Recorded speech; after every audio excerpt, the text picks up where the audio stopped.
On vous souhaite la bienvenue à ériclatour.com. On poursuit en politique municipale parce qu'hier, on recevait le maire Alain Laplante qui exprimait son opinion sur le projet du Carrefour Saint-Eugène et le parc d'affaires et d'innovation dans le secteur Saint-Luc. Ce soir, c'est au tour du conseiller du quartier Saint-Eugène, Jean Fontaine, d'exprimer à son tour ses arguments et pourquoi il est en faveur de ce projet. On le reçoit à l'instant.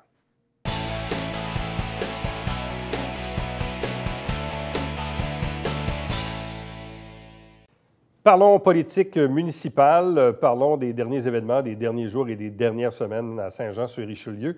D'ailleurs, hier, on recevait le maire Alain Laplante qui nous expliquait un peu son point de vue à l'égard de certains vétos qu'il a utilisés, mais les vétos ont été renversés par les élus qui sont majoritaires, notamment sur deux dossiers, le parc d'affaires et d'innovation, mais aussi le fameux projet du Carrefour Saint-Eugène. Avec nous pour en parler, le conseiller du quartier Saint-Eugène, Jean Fontaine. Bonsoir et bienvenue. Bonsoir. Bon. Parlez-nous un peu du projet en tant que tel, puis après ça, on embarquera plus un peu dans la résolution qui a été votée au Conseil de ville par rapport à l'aspect plus environnemental du projet. Vous, votre argument qui revient souvent par rapport au Carrefour Saint-Eugène, c'est Saint-Eugène, il y a du monde, on est à l'autre bout de la ville, puis pour avoir l'épicerie ou s'acheter une vis, c'est long, c'est compliqué. Ça, c'est votre argument de base. Là. Exactement. Moi, dans mon entrée en politique, on entendait toujours Saint-Eugène, c'est le quartier oublié, Saint-Eugène, c'est à l'autre bout, Saint-Eugène, on n'a jamais rien. Pour une fois que des investisseurs veulent mettre pas des centaines de milliers, des millions de dollars là-dedans. Là.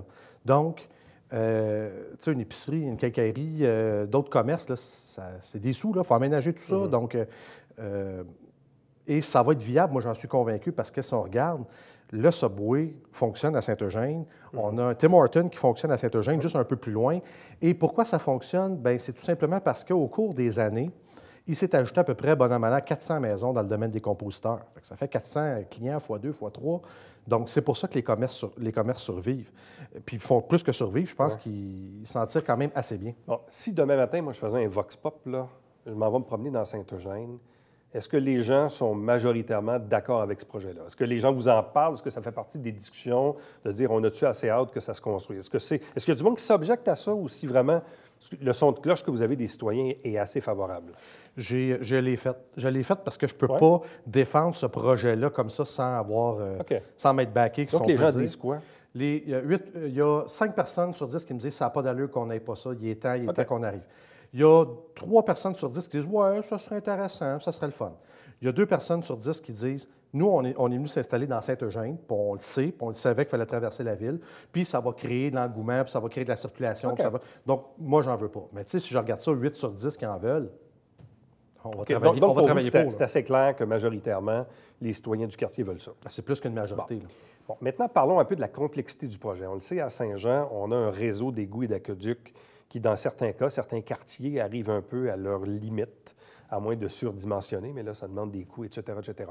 Quels sont les enjeux ou la complexité du projet du Carrefour Saint-Eugène à l'égard des tuyaux, réseau d'égouts et d'aqueducs? Ce que le ministère de l'Environnement nous demande avant d'émettre un certificat d'autorisation, c'est que n'importe quelle goutte que tu vas rajouter dans le réseau sur séminaire, il faut que tu fasses la démonstration que tu l'as enlevé ailleurs. Pourquoi? Parce qu'on ne veut pas de déversement, puis tout ça. Donc, c'est ce qu'on a fait. Puis c'est ça qui est incroyable de la position du maire, c'est qu'on a des preuves chiffrées par des ingénieurs qui disent, bon, par exemple, sur Vaudreuil, on a séparé les réseaux, on a tant de gains dans le réseau. Sur Aubry, on a fait des travaux dans NDL à l'automne dernier, donc on a tant de, je ne sais pas, litres cubes par réseau qu'on sauve. Donc, on est capable d'ajouter ces gouttes-là dans le réseau parce qu'on les a enlevées. C'est des chiffres, c'est compté, c'est mesuré. Alors, c'est quoi le problème? Pourquoi le maire nous dit... Le maire ne dit pas qu'il est contre le projet. Ce qu'il nous disait en entrevue hier, c'est « Je ne veux pas donner de chèque en blanc. Je veux une preuve écrite qu'il n'y aura pas de coût additionnel. » Autrement dit, si on accorde...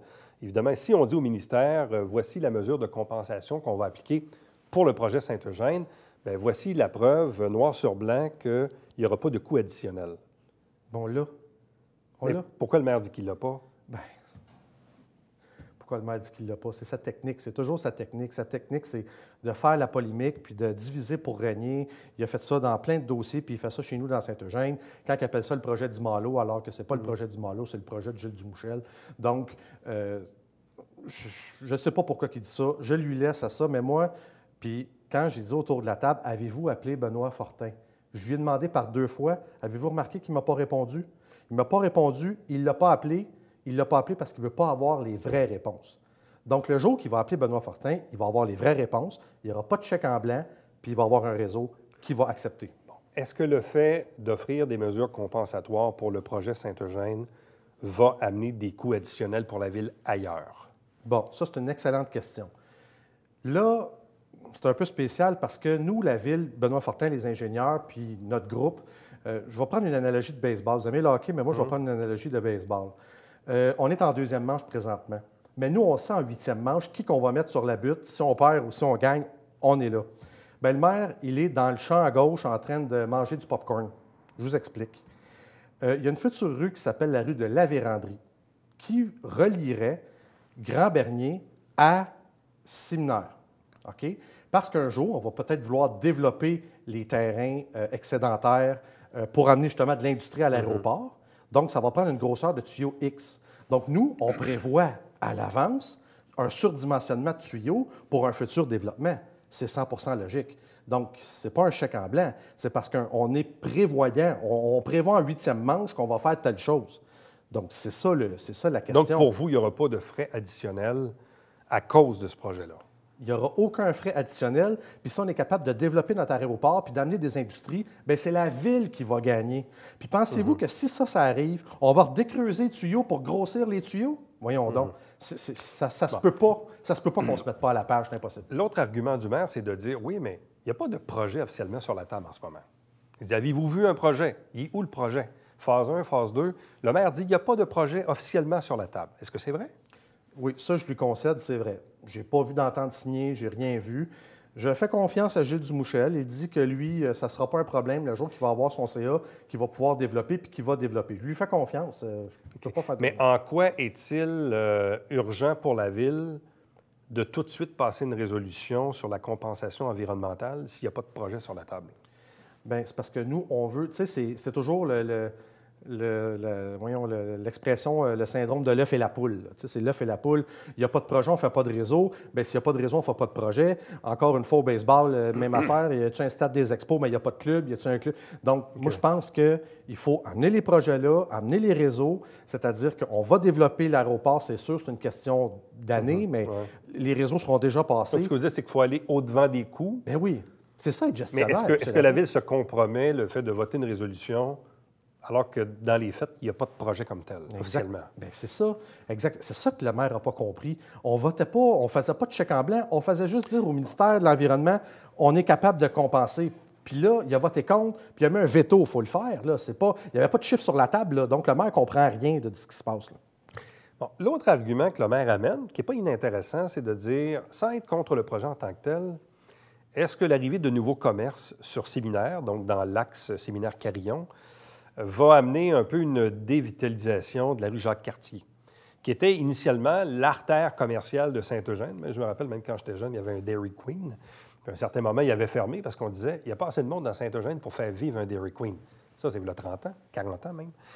Mais qu'en est-il de l'avenir de Jacques-Cartier? Est-ce qu'effectivement, il existe un risque que d'amener des commerces sur Séminaire va un peu dévitaliser la rue Jacques-Cartier? En business, il y a des risques.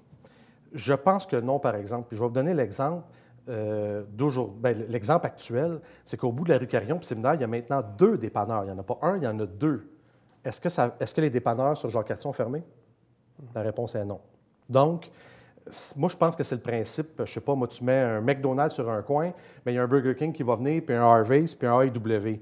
Mais les 4 fonctionnent. Mais pourquoi que les 4 fonctionnent? C'est parce que tu deviens un pôle intéressant. Moi, je veux attirer les gens de Saint-Edmond dans Saint-Eugène. Je veux faire ça parce que c'est logique. Pour désengorger Séminaire, puis je l'ai expliqué 1000 fois pourquoi on veut faire ça. Et moi, je me dis que, dans le fond, si on prend l'épicerie, par exemple, c'est une très bonne épicerie, ça nous dépanne dans Saint-Eugène, mais ce n'est pas le même genre d'épicerie qu'on veut construire dans le carrefour Saint-Eugène. Donc, sur Jacques-Cartier, c'est un dépanneur, c'est un excellent dépanneur, les gens y vont, puis les gens vont continuer d'y aller parce qu'ils restent proches puis ils restent autour. Mais les gens des compositeurs, eux, vont peut-être aller à l'épicerie. Donc, et ce qui est fondamental aussi, puis moi, je m'en vais vers ça dans les prochaines années, c'est qu'il y a un potentiel de construction dans Saint-Eugène très important, très, très, très important. On parle de je ne sais pas combien de portes, et c'est situé là, sur l'axe, la 223, Jacques-Cartier. Il reste encore des terrains? plein de terrains. Qui sont zonés résidentiels. Blancs, résidentiels. C'est juste que, c'est ça, c'est une question de réseau, puis d'aqueduc, puis tout ça. Mais je pense qu'on en a réglé une bonne partie. Alors moi, c'est sûr qu'éventuellement, je vais dire, pour garder tous mes commerces ouverts actuellement, ça me prend des nouvelles résidences. Bon.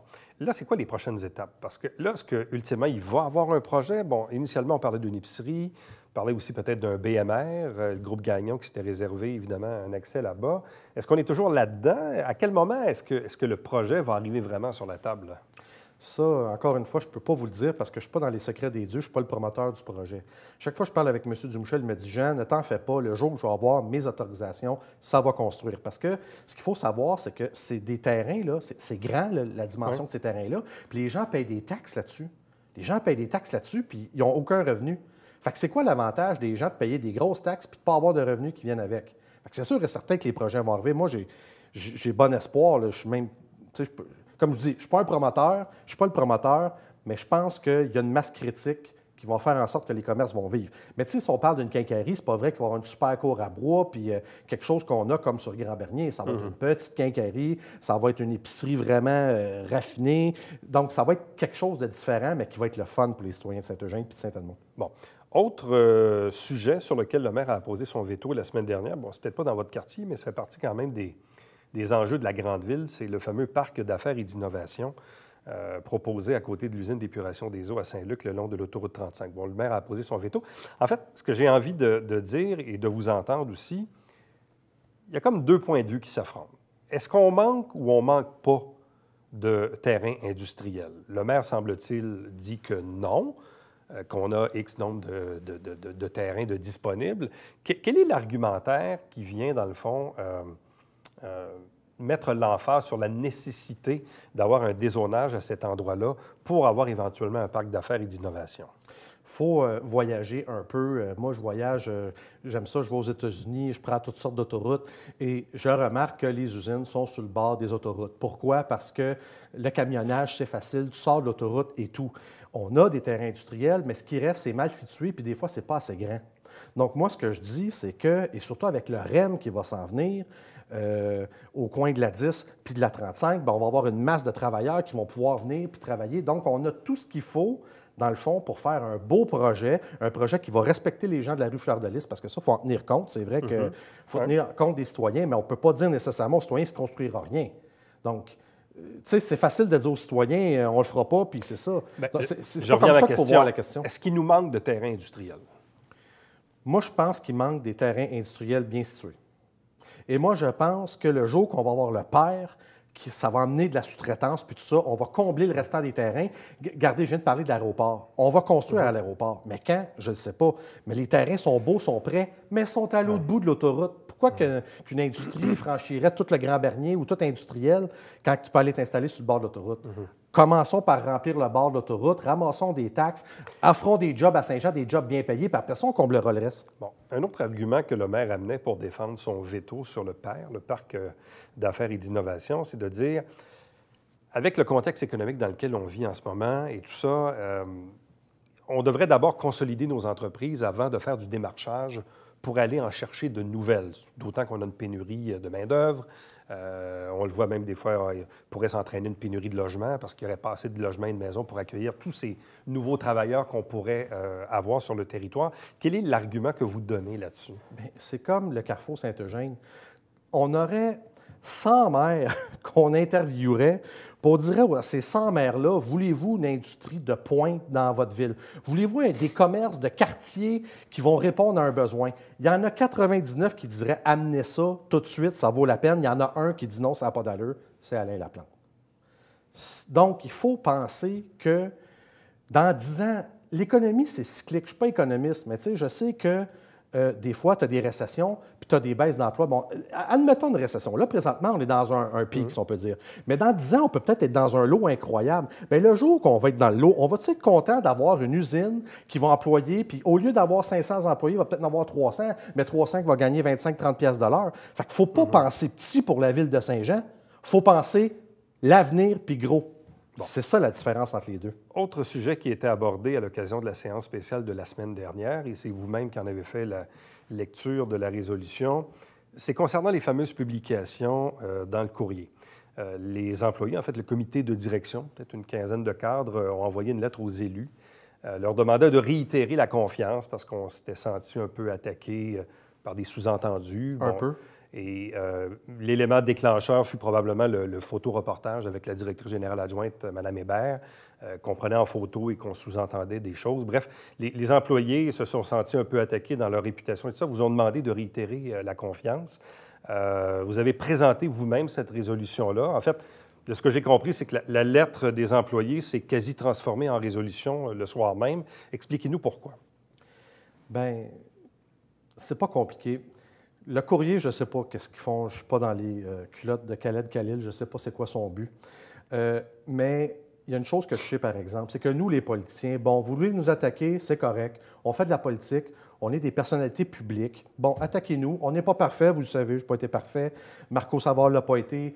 Bon, les politiciens, attaquez-nous, c'est correct. Mais les employés de la ville,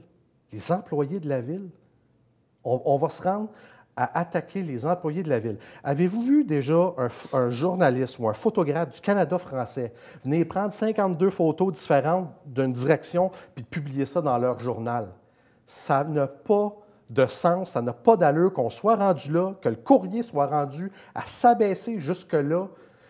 Et tout le monde y passe, là. Tout le monde. Les politiciens, là, c'est rendu les employés. Un moment donné, il faut que ça arrête. Il faut que ça arrête là.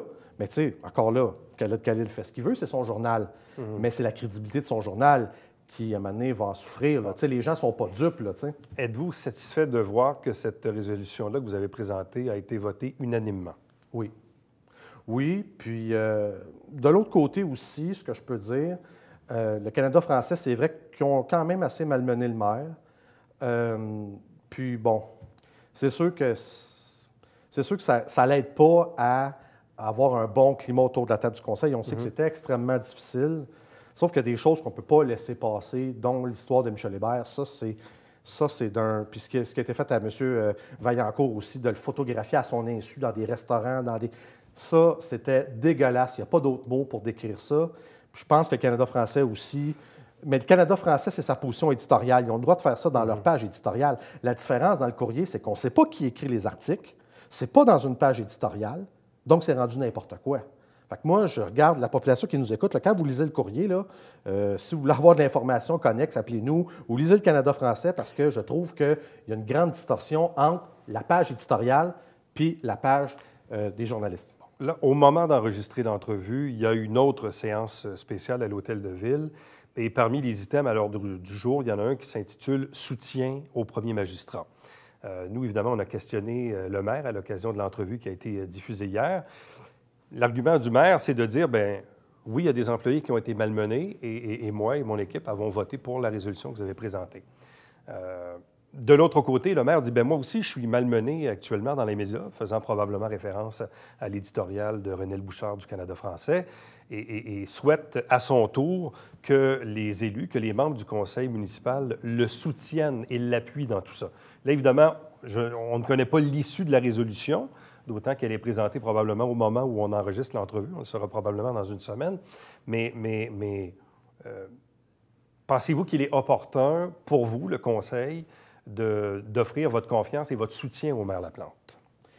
Bien, je pense que oui. Je pense que pour améliorer les relations autour de la table, moi, c'est ça. Présentement, c'est l'Assemblée qui se déroule, puis je fais une entrevue avec vous. J'aurais voté pour. Cela dit, si on parle du Canada français, ils ont été quand même assez critiques de l'époque du maire Smérica, si on se souvient bien. C'est vrai. Ils ont été critiques là. Donc, je pense que le Canada français, ça fait 150 ans qu'il existe. Et quand moi-même, j'ai passé dans la moulinette de Marc-Olivier Trépanier à l'époque, j'avais été jouer au hockey, on se souvient tous, puis bon, c'était la fin des temps. Je ne me rappelle pas, c'était quoi? Hey. Ça, c'était toute une histoire. En tout cas, ça, c'était à l'époque. On ira dans les archives. Oui, allez dans les archives, vous allez voir. Et plus récemment, mon histoire de faillite. Donc, on a dit dans un éditorial que ma crédibilité est entachée. Donc, le Canada français, c'est pas vrai qu'il vise juste l'équipe Laplante, il vise tout le monde. Mais je pense que le Canada français, quand il y a de quoi à dire, ils le disent, mais ils le disent dans une page éditoriale. C'est quelqu'un qui le dit. Puis, bon, c'est correct dans notre monde journalistique d'aujourd'hui. Mais ce que le courrier fait, c'est de basse étage, et ça se fait pas. Bon, aussi à l'occasion de la séance spéciale de la semaine dernière, il y avait un autre item à l'ordre du jour qui portait sur les manœuvres électorales. Certains ennuis, évidemment, dans les rapports financiers là, de l'ex-équipe Fecteau, dont vous ne faisiez pas partie. Vous étiez indépendant à la dernière élection, mais là, vous faites partie de la nouvelle équipe pour Saint-Jean. Bref, la majorité des élus et vous-même, vous vous êtes levés en bloc pour dire, écoutez, on est en conflit d'intérêts, donc on ne votera pas cette résolution-là. Mais qui plus est, vous vous êtes levés, ce qui a mis fin à l'Assemblée, faute de quorum. Quel est l'argument qui vient soutenir cette décision-là? Je comprends le conflit d'intérêts, mais pourquoi se lever et interrompre l'Assemblée? Bien, c'est sûr que c'est un geste qui est extrême. Par contre, le maire pose des gestes extrêmes aussi. Ça, c'est une manœuvre politique, on va s'entendre. C'est une résolution pour faire mal paraître les gens de l'ancienne équipe Fecteau. C'est pas à la Ville de faire une enquête, c'est au DGEQ. Et à l'interne, on s'est fait dire par notre service juridique que ces gens-là étaient en conflit d'intérêts puis qu'ils n'avaient pas à voter quelque chose qui les mettrait en conflit d'intérêts. Donc, qu'est-ce que tu fais quand tu ne peux pas voter quelque chose qui te met en conflit d'intérêts? Bien, tu te lèves puis tu t'en vas, c'est tout. Donc, c'est ce qu'ils ont fait. Moi, je les ai faits, je les ai suivis par solidarité, mais c'est une manœuvre politique, là. Alain Laplante, au lieu de gérer la ville, d'essayer de nous parler, d'avoir un climat, c'est ce que faisait Gilles Delbecq. J'ai connu 2 maires, moi. C'est le 3e que je connais. Gilles Delbecq, quand ça ne marchait pas, là, ce qu'il faisait, c'est qu'il réunissait tout son monde, sa direction générale, les conseillers, dans un caucus, puis on se disait les vraies affaires. Puis ça brassait, là. Je le sais, j'étais là. Ça brassait dans le caucus. Mais on finissait par sortir, par avoir une certaine entente, une certaine cohésion. Exemple, la rue Douglas, prolongement de la rue Douglas. C'était pas acquis, ça, au début, là. Bien, il faut que tu t'assoies, il faut que tu en parles, il faut que tu laisses le temps faire les choses, tout ça, ce que le maire ne fait pas présentement. Fait qu'il ne faut pas être surpris que le bordel est pris à l'hôtel de ville. Ça va durer un autre 3 ans parce que le maire Laplante n'a pas les capacités de rassembleur que ça prend pour être un maire, de 1. De 2, il y a juste lui qui a la vérité. Donc, comment qu'on peut avoir une discussion saine et franche? Cette résolution, ça a été amené à la dernière minute. En tous les cas, regardez-moi, j'en perds mon latin de ce maire-là. Je ne sais pas quoi dire. Je ne sais plus quoi dire. Dernier sujet pour l'entrevue, ça touche le quartier Saint-Eugène, c'est le projet de l'agrandissement de l'école. On le sait, les soumissions, finalement, ont sorti plus élevées que prévu. Là aussi, au moment où l'on se parle, à la séance spéciale, il y a une résolution concernant un geste que peut poser la Ville à l'égard du terrain en question. Donc, expliquez-nous un peu l'enjeu. Je comprends que c'est un enjeu commission scolaire et que le ministère de l'Éducation avait déjà statué sur l'agrandissement de l'école. Mais quel est le rôle que la Ville peut jouer dans ce projet-là? La Ville doit jouer un rôle fondamental dans ce projet-là parce que si tu grossis, tu doubles pratiquement l'école, bien, il y a du personnel qui vient avec. Donc, ce personnel-là va se stationner où? Les rues avoisinantes sont déjà surchargées et ce n'est pas l'avantage d'une école d'avoir des rues surchargées avec des élèves qui circulent autour de ça. Donc, la Ville, ce qu'on a fait, c'est qu'on a appelé l'évêché et on va acheter une partie de leur terrain pour aménager un stationnement pour les employés. Pourquoi c'est la Ville qui fait ça? Parce que c'est les villes qui offrent les terrains aux commissions scolaires. C'est comme ça à Montréal. À Montréal, ils ont de graves problèmes à Montréal là-dessus. Donc, nous, à Saint-Jean, on a décidé de faire ça. On va recevoir des enlieux de taxes là-dessus, puis c'est pour l'éducation de nos enfants. Donc, on va prendre 600 000, c'est ça que ça coûte, et on va prendre ça dans nos surplus, puis on va s'acheter un stationnement pour notre école Saint-Eugène. Bon, avez-vous toujours bon espoir que la commission scolaire puisse finalement démarrer les travaux? Je comprends que là, on n'a pas le contrôle là-dessus, mais en même temps, il y a des délais à respecter, puis il y a des attentes probablement de la part des gens de votre quartier. C'est sûr, je le souhaite, mais encore là, ça, je peux pas. C'est pas dans ma cour. Je peux questionner. Je peux commenter l'action municipale, mais le scolaire, je le souhaite ardemment parce que ça va devenir, avec cet agrandissement, la plus grande école, la plus grosse école de toute la commission scolaire, l'école primaire. Fait que je pense qu'il faut que ça se règle, puis ça va se régler. J'ai bon espoir. Jean Fontaine, merci beaucoup. Merci. Bonne chance pour la suite. Restez avec nous. Au retour, on vous présente le Babillard quotidien.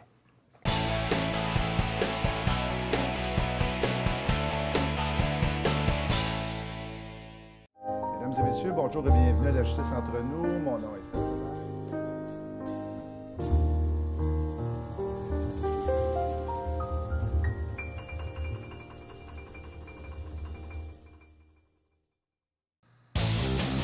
Salut, ici Alexandre Baudouin. Et François Trépanier. François, cette semaine à Sport Express, on parle de drague de motoneige. Oui, ça s'en vient avec Marc-André Fortin et toi, l'informateur Joannet. Exactement. Il parle de tout, lui. Hein? C'est comme une Macédoine. Ouais. Manquez pas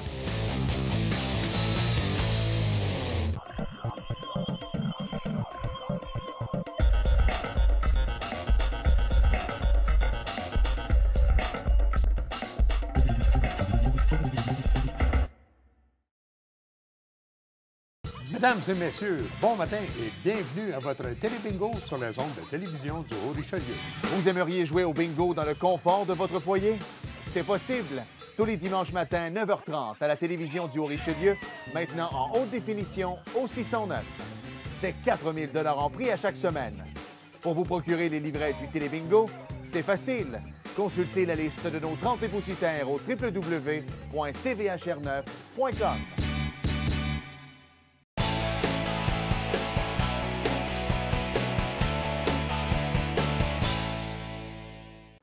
On est à la recherche de talents, de candidatures pour le nouveau concours édition 2019 du concours Fleur-de-Lysée.